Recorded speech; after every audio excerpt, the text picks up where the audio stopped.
which went on for a whole lot of things. Like, say in Kerala, why did we do a JV with the Taj, and why did we not do it with, say, your company? Because at that time your company was not willing to come. But it's a fact that we did not go in for a global bid and checked out with everybody, because the way was that, okay, it's a JV, if you want to come in, you're welcome. And somebody came and said, okay, we want to do a JV with you. We actually proactively handed over a couple of properties to them which they didn't want. Correct. Saying that, why don't you take this also? And they said, we don't want this. And we said, no, if you don't take this, we won't give you Cochin. But today, if you do the same thing, it is seen as an agenda.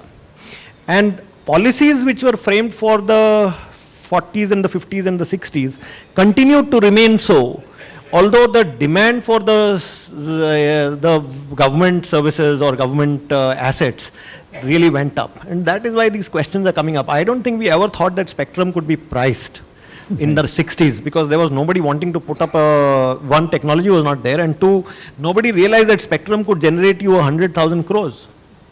Sure. I'm acutely conscious of time, and although we started late, I'd like to finish on time.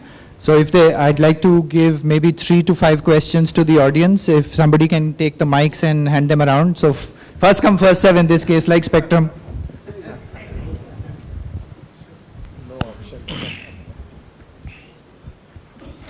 Thank you all for a very nice, very interesting session.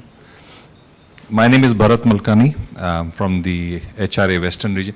I have a directed question towards Ashish, more because I only have investments in the hotel sector in Maharashtra. I do not have any in Madhya Pradesh or Gujarat, and I'm sure it's exciting. I want to flip a bit. We have put demands for the last 2.5 days to the governments, whether it's taxation, land banks, blah, blah, blah. And I understand where that comes from. But let me put you a question. As a government, what do you expect from us? I'm really flipping. What is it that you expect from us? So when we come to that demand to you, that there is a sense of justification on both sides. Give me your point of view, please. Great. Well, what we expect from an investor is to tell us exactly. See, I'll give you a small example of what we do with mega projects. We say that you come out with your requirement to the government, and we'll tailor everything to suit your investment. Of course, there is a certain limit to the investment there, and it includes employment as well as the amount of money that you put in. To some extent, this kind of somewhere does not deal with the small investor. But a mega project investor in Maharashtra gets a tailor-made deal. So you come and say, I want to put in 500 crores, I'll tell you, okay, what do you need to put in 500 crores? And we sit across the table, we negotiate, and we sign an MOU with you even today in the current environment. And we've just done that with General Electric, we have done it with Corning Glass, we've done it with, these are the large investments which have just materialized in the last few months that I have, or last 2 years that I've been in the CM's office. And we've done that with Volkswagen, we've done it with General Motors, we've done it with Tata Motors, with Mahindras. Each one of them is tailor-made to suit their requirement, which includes land, water, electricity, taxation. But this cannot be done with every person who wants to invest. You come to me and say, I've got $10 to invest, can you give me a concession on X, Y, or Z? It's not possible to do it that way. But if your investment is small, then what we would expect from you is to tell us as to how is it that we can make it happen. We are also completely foxed by a very small investment, and we don't know how to deal with it. Because not every investment can qualify to get all the benefits. As I said, there are competing demands. Like, say, to give you an example, let's say if Mr. Dave's company comes and says that we want to build in a Ibis here, and then we have a Ritz-Carlton coming in saying that we want to build Ritz-Carlton on the same land. The tendency is to kind of look at the Ritz-Carlton as a more desirable investment for the same land than an Ibis. And I'm not saying that there is no mistake on our part, but unfortunately that is the way we look at it. So if it's a small investment, we are still not tailored to attract it very proactively. And that's where I think your federation needs to play a bigger role by telling us as to how do we deal with the small investment. We have a policy in place. Our policy is not like, it's not stated in, it's not too much of English. It's very clear-cut policy. What are the benefits that you'll get? It does not say anything other than that. the tourism policy of Maharashtra actually only says that you'll get these concessions if you put in money in these locations. If you are a mega project, you come into the mega project policy. That policy also only says what concessions you will get if you bring in mega investment. And there are limits to ceilings to that 250 crores, 500 crores, 750 crores, 1000 crores. And there are, of course, ceilings to the employment there, that if you bring in 250 people as employment, 500 people's employment, and so on. So if you adhere to those ceilings and limits, you get the concessions across the table. And these are like a buffet already available to you. I mean, there's no hidden stuff in there at all. Okay, but next land is not a part of it, in hotel projects. In industrial projects, in industrial townships, land is also a part of it. Mr. Rangachari, question.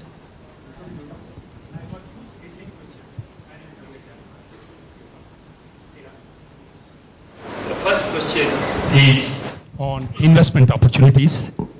I don't know what has happened in Gujarat or Maharashtra or Madhya Pradesh. As far as South is concerned, when we apply, the land is a gold mine, it increases. So when we take a land and build up a hotel, there is a certain amount of investment. Naturally, we go to the Industrial Finance Corporation for a loan. To my surprise, the corporations take the value of your investment on your equity ratio, not the value of the land. So if you don't take the value of the land, which increases, how do you expect an entrepreneur to have a thing to be completed on time when the gestation period is moved? Because the equity ratio is rather very minimum between the private and the public. I hope in your states, this sort of a rationalization is removed. Mr. Rangachari, I'm not sure that's correct because all our projects, the land value is taken as land value. Not always. I'm sorry. Okay. In TFCA, they take only the basic value of 1981. In South, they take the basic value of 1984. So in 1999, what I pay for 10 lakhs, it becomes 2 crores. Okay. Why don't you take that equity ratio on the present value rather than your base value? Thereby, you don't have any incentive to build a hotel. You had a second question, you said? Second question is in CRZ. CRZ, as you know, Government of India has made 1, 2 zone, 3 zones and 4 zones. That's the whole thing. But unfortunately, as the national calamity has started, the whole structure changes. So the zoning of 200, nothing, 200 to 525 meters high of the building. And whenever in a place like Kerala, it is a waterlogged country. Where does CRZ come into the peaceable waterlogged country? So, and the zoning also requires a little bit of thinking because some of these states, they don't take not only environmental clearance, they want how much water you extract from the groundwater. This has no correlation between high tide line and what is the water which is taken. I hope this has to be taken into Okay, consideration. one more question on here. Go ahead, I can hear you. Can you hear me? Yes. I must compliment you for your docile nature and the way that since all the attack has going on since yesterday. I wish we had many more officers like this in Delhi. I'm from Delhi. As far as your observation that you made about railways, in fact, they came up to FHRAI when I was the president to take advice what they should do with their, I say you such a land bank that you have. Don't do what DDA has done in Delhi and otherwise. Just go for leasing.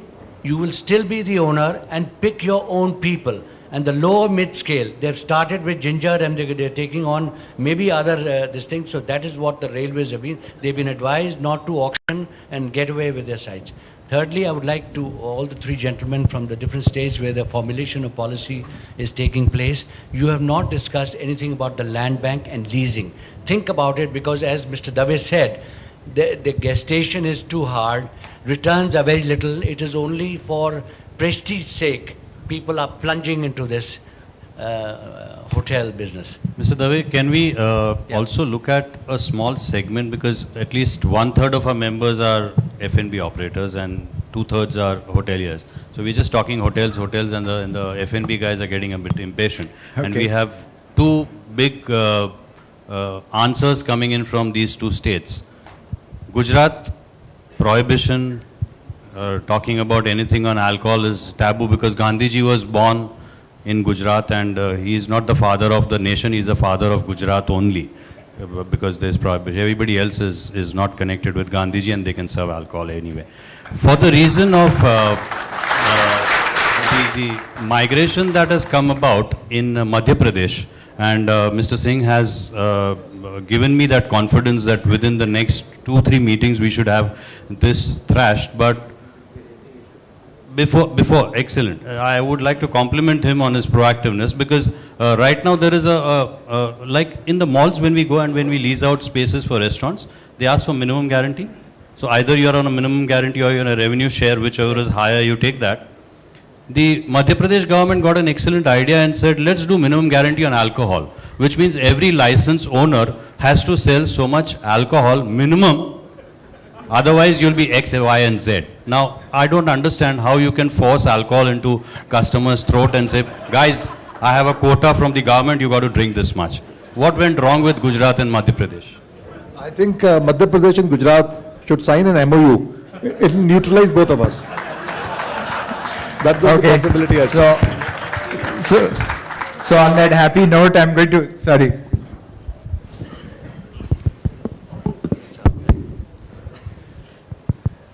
During the lunch break, some of the hoteliers from Indore, they have met me, and from Bhopal also. So we have discussed this issue of quantifying the liquor amount. Since I am somebody who is a teetotaler, generally not aware regarding these kinds of issues, and people from Indore will know that actually nobody has ever turned up for these kinds of problems which they are facing. Actually, it looks prima facie very unjustified, and to quantify something that it has to be there with your liquor fees, I don't believe so. So now what we have decided, that I have told them that we will have we will convene a meeting in Bhopal where all the hoteliers from entire state will be there. We will have some of the negotiations with them. We will take their issues, and we will meet the Honorable Chief Minister Sahab and other ministers and the senior officers. And that will be even more easier. It will be some kind of a trickle down from higher to bottom. I am with you. The quantification issue looks very awkward when at this point of time. So there has to be liquor license. That's okay. I have also said to my fellow citizens of Madhya Pradesh that this timing issue has also to be looked after. So it should not close after say 11 o'clock, 12 o'clock. I really don't know why there is a problem with the problem of security and police personnel, that whenever they say that it has to be closed down by 11, 12. So we'll look into this matter also. In Indore, I have decided that one of those areas which were closed till say 11 o'clock, I started opening up those areas till 2 a.m. in the morning. I need to interrupt because we are well over time. And Sir, I'll just take one last. I appreciate Mr. Singh, your approach. As chairman of Madhya Pradesh committee, at least emptied number of times I have taken these issues in the last 2 years since this draconian liquor policy came in, something which nowhere in the country we get to see, where we not only are forced to buy a liquor from a particular vendor, that is Theka, and I am forced to buy liquor of the brands that only he keeps. So I have no choice but I have to buy it by chance. That's number one. That also should be abolished, sir. If I have to buy Foster's, I don't get Foster's, I have to buy only Kingfisher from him. Sunit, point well taken. He's come out with a solution before you raise the issue. So I'd like to thank our panelists for their candor and also for their very forward-looking policies. And facing two tigers here, I would not have been a secretary if I were to face two guys over here, just be on our own way. So thank you very much for being a great audience. Thank you.